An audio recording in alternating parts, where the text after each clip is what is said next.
update. Sobrang, sabi ng boyfriend ko ha, sobrang ganda daw talaga ng cherry blossom.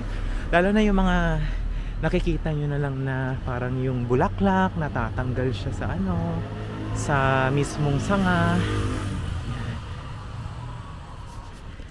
Kaya happy talaga ako at medyo nakapunta naman na tayo at the spring season dito sa Japan.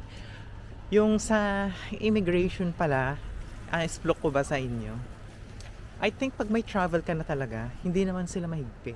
Alam mo ba, ang tinanong lang sa akin, pareho lang sila nung immigration ko. Kasi nga 'di ba na-delay ako ng flight. So, pangalawang immigration officer na yung nag-interview sa akin. Ang unang-unang tanong is kung anong relationship ko doon sa nag-invite sa akin, which is my boyfriend. Sabi ko sa kanya, boyfriend ko po, life partner. Kaya pupunta po ako sa Japan. And then, ang second is, kailan ang balik? So, April 18th of 2024. So, mga 28 days lang tayo doon. Ang nangyari kasi is, ito pala.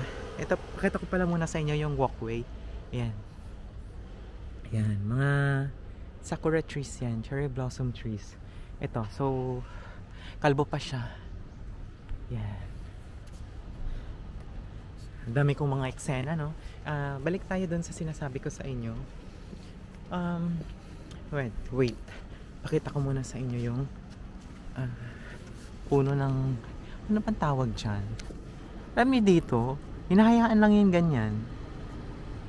Ay naku day, pag sa amin yan, bukas, mamaya, wala nang bunga. Dito tingnan nyo oh. Minsan nga nakakalat lang sila yan sa mababang tangkay ng puno.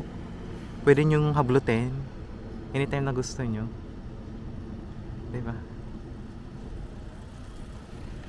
So going back doon sa immigration, sobrang bait nila actually. Tapos yung bago sa akin, meron kasing in-interview na hinanapan ng mga financial ano ba? Financial support, ganyan, kung meron silang pera pang travel, ganun. Basic lang naman yung mga ganun, 'di ba? And then tapos pag ganun, pag single yung self-support ka na tourist, kailangan naman talaga yung ganun. Ito pala yung mga cherry blossom din dito na yung pinakita ko sa inyo kanina. Ayan. I think hindi pa siya full bloom. Ayan. Meron dito puno na literal talaga na cherry blossom. Yun talaga yung totoo. Ay, lahat naman to totoo, no? Ibig ko sabihin, yun yung nakikita natin sa mga pictures. Mamaya, ipapakita ko sa inyo. Malapit lang naman siya. Doon lang siya banda. Pakita ko yan. Pero as of now, ito muna. Maliliit pa lang yung mga bulaklak nila. Hindi pa talaga ganoon. Pero I think after mga 3 or 5 years, makapal na yung mga tangkay niya at talagang plakado ng mga bulaklak ng cherry blossom. Ayun, so di naman ako nahirapan doon sa dalawang immigration officer. Ang pinaka-importante kasi doon is talagang nakita nila doon sa passport ko na bumabalik naman talaga ako sa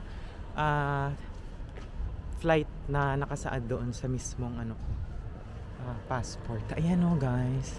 Ayan, wait lang. Antayin lang natin to ng mga 1 to 2 weeks. Yan. Magfu-full bloom yan.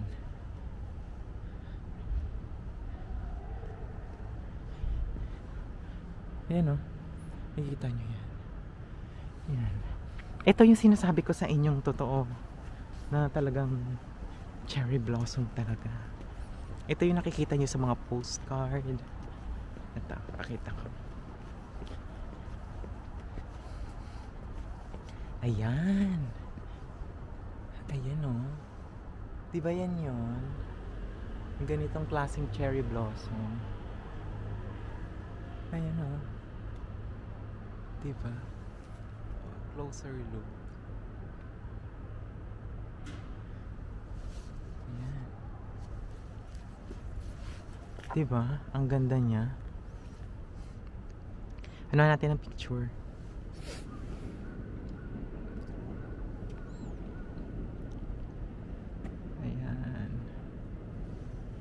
Tapos nalalaglag yung mga bulaklak niya.